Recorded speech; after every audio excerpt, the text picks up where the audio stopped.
But no building tells the story of life on the French frontier of Texas better than our next stop, the Landmark Inn State Historic Site.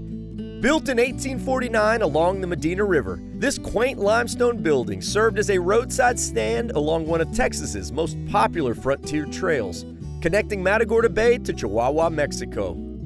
If people came back from the past, they would consider this to be the Walmart of its day.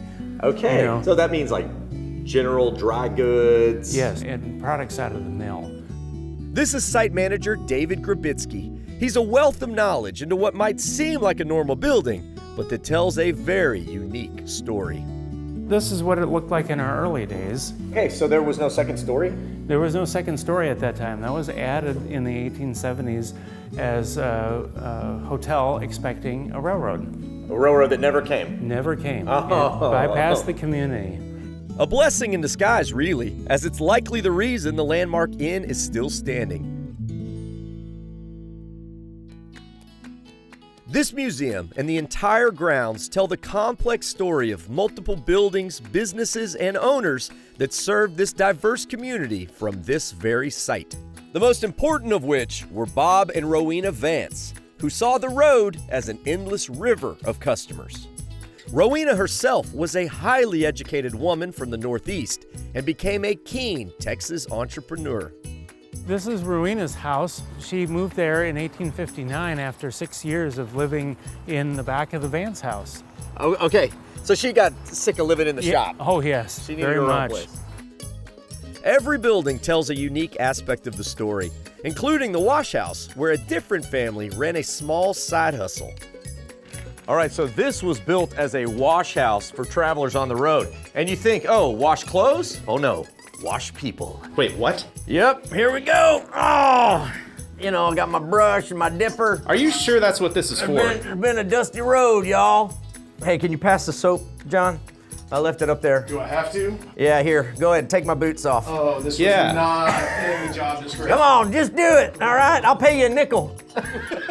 Can't really even fit the dipper around me. This is why everybody stunk back then. Yeah, that's right. But don't worry, all your friends and neighbors are stinky too, so doesn't really matter.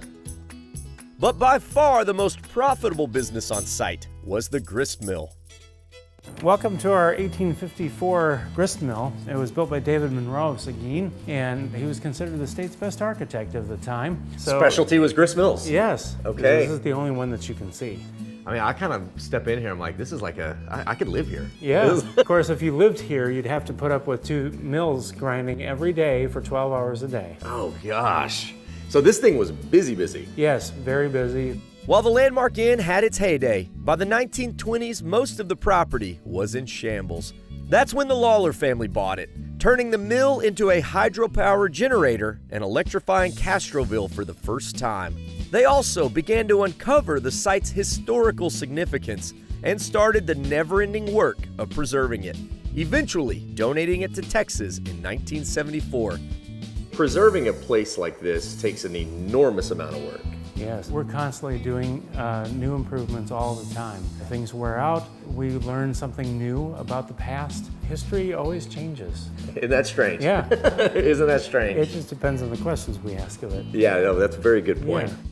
And so the preservation and discovery will never end. But there's more than old buildings to preserve. Yeah. Preservation not only of the built environment, but of the spoken environment too. The languages are very important to the environment. Is the Alsatian language still pretty healthy in Castroville? Or? Well, I wish I could say it were so, but it's no longer spoken on the streets much like it was about 40 years ago. Okay. Many of the old families are teaching their children how to speak it, so there's hope for the future. Come on, kids, learn the language. I mean, I won't, but I don't live here. That's up to y'all. Learn the language, carry on the traditions. Yeah. We're all products of our past, and if we lose our past, we lose a piece of our story, which is why it's so important that places like the Landmark Inn and the stories they tell live on forever. To see the full episode or to get info about how to visit this spot, trip on over to thedaytripper.com.